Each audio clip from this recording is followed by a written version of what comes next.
Recently, I heard someone say that if you are able to prove even one thing correct about the Bible, it would therefore prove that everything is correct about the Bible. Now, the double-edged, logical, philosophical reasoning would be that it would also apply to the polar opposite.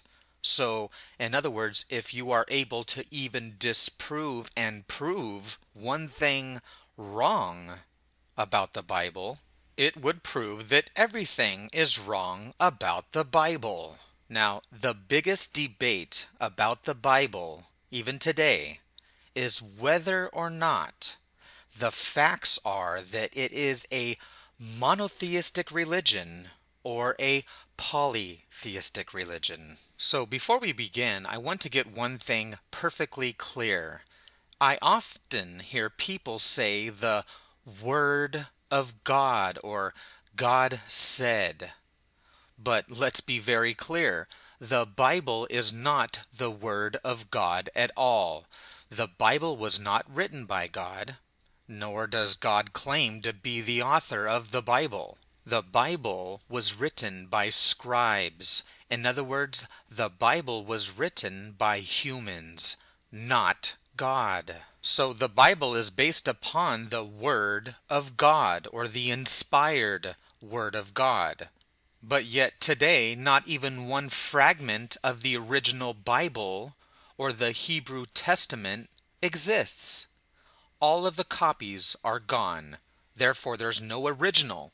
How come God would make a religion amongst men for them to follow, but yet not preserve the Word of God? How are we supposed to take the Word of God when we don't even know what the Word of God is? Because after translation into different languages, etc., we don't even know what the original words were. People fight over the words when actuality is that these are just the words of humans, not the actual words of God. That is, if God even ever spoke those words. So let us set aside the fact of whether the Bible was written by God or inspired by God or not. Let's just examine the text itself. So now I am going to prove, without question, according to the biblical text, there is not one monotheistic God of the Bible, but many gods, or a polytheistic religion, or a religion that is based upon many gods. The Eloiym, or the Eloiym. The Hebrew God of the Bible is known as El. El is the singular form of the God, thus the Most High. Of the Elohim, or the Eloiym, the Elohim are the gods. El is the root word, the singular one God, the Most High God. And then the word Elohim means gods. It is a plural form of the word El. So when you read your Bible and you read the word God, the word you're actually reading in the Hebrew is Elohim. And the word for Lord is Yahweh. Yod, He, Vah-He. So when you read in Genesis chapter 1:1, in the beginning God created the heaven and the earth. When actuality it reads, in the beginning Elohim created the heaven and the earth. So already right there, the Bible is clearly telling you that the polytheistic gods, or the many gods, the Elohim, are the ones who created heaven and earth. The Elohim are the council of El. They are the gods who are under the Most High God, El. So this is why in the Bible it clearly says God has taken his place in the divine council, in the midst of the gods. So right there alone, that is clear proof of polytheism. Many gods, not one, but many. The Elohim. Another example is when the Bible says, "Now I know that the Lord is greater than all gods." And another example again we find in Genesis 1:26. Come, let us make Adam, or mankind, in our image, after our likeness. And you'll notice that us is being used and our is being used. Us and our are plural words. They mean many, not one. If the words were singular, then it would read, let myself, or let me make Adam in my image, according to my likeness. And we find another example of plural gods, or the Eloiym, in Genesis 3:2:2, where it reads, Adam, or man, has now become like one of us, knowing good and evil. And just in case you think the words in the Bible or the translated words of us and our might be wrong in the actual Hebrew text, let's listen to Jeff Benner of the Ancient Hebrew Research Center explain. First we need to look at the Hebrew text and see, does this verse really say, let us make man in our image? In the Hebrew text, this reads, Vayomer Elohim naaseh Adam betzalmenu. The word naaseh is the verb asa, which means to make, or more literally to do, but often in the context of make.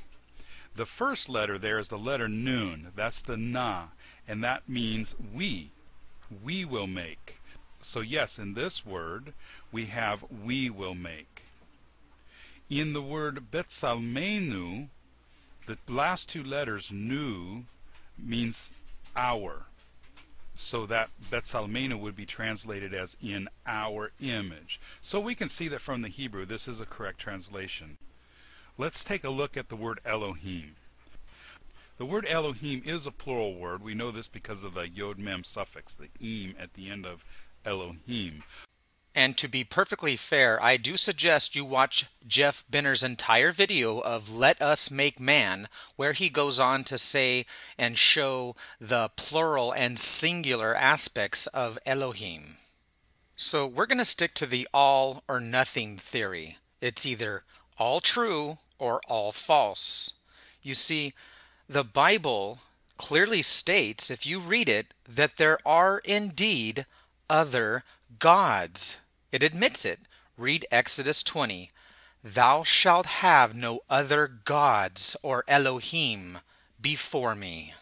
So anyone that studies the Bible will realize and come to the conclusion that the Bible is actually full of many mistakes. For example, on one hand, the Bible clearly says that no one has ever seen God.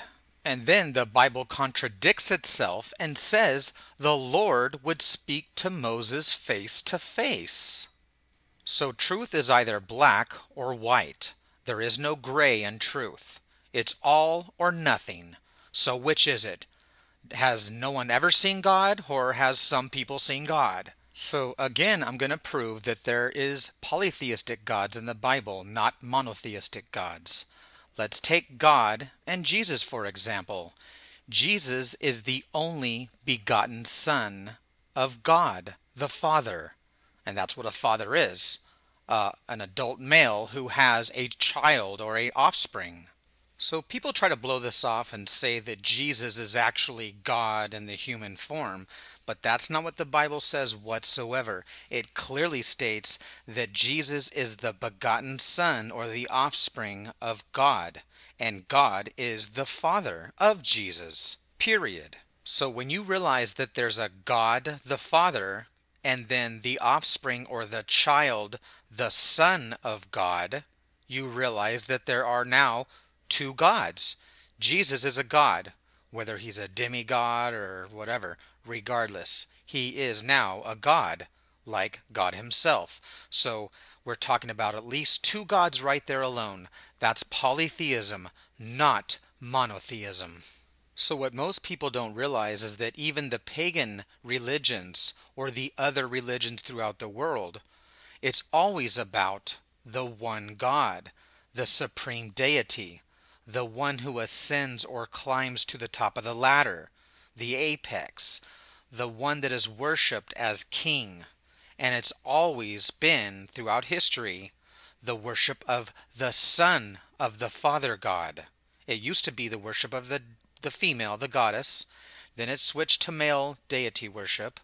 And then it switched to the worship of the child, the son, the offspring, the future, the eternal God.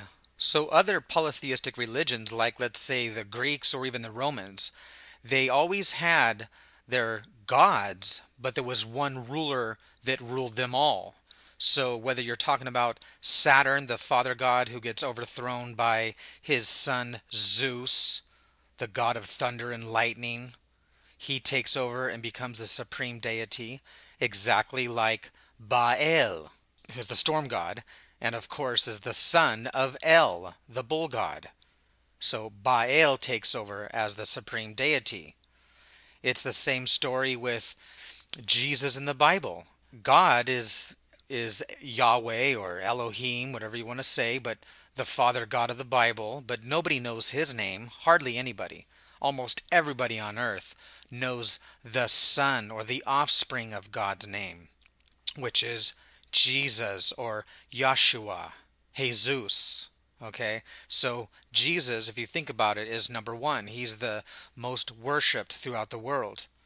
Once again, it's the same theology of worshiping the Son of God, who is now the supreme God.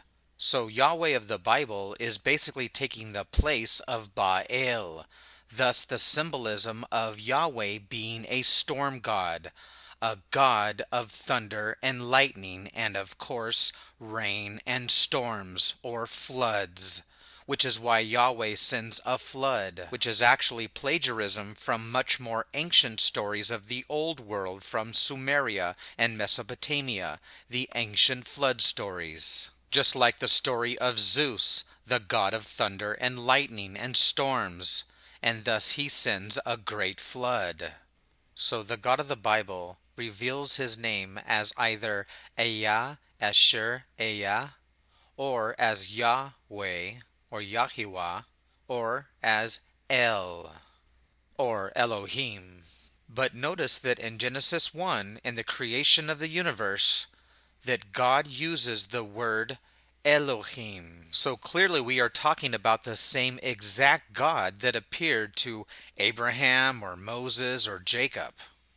So go look up the word God in the Strong Concordance or the Hebrew lexicon and look at Genesis 1:1.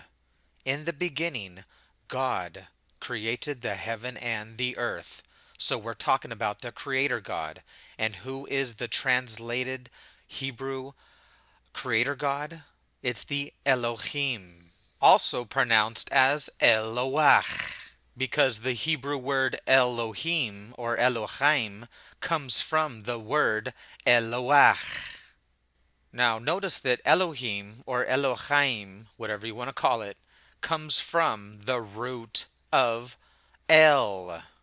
So the question is this the same exact El or the Most High bull god from ancient Cana Phoenicia?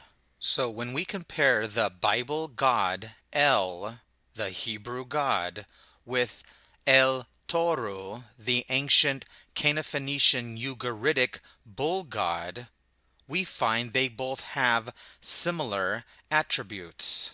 So like I said before, the fact is that the Bible God is plagiarizing the much more ancient bull god El.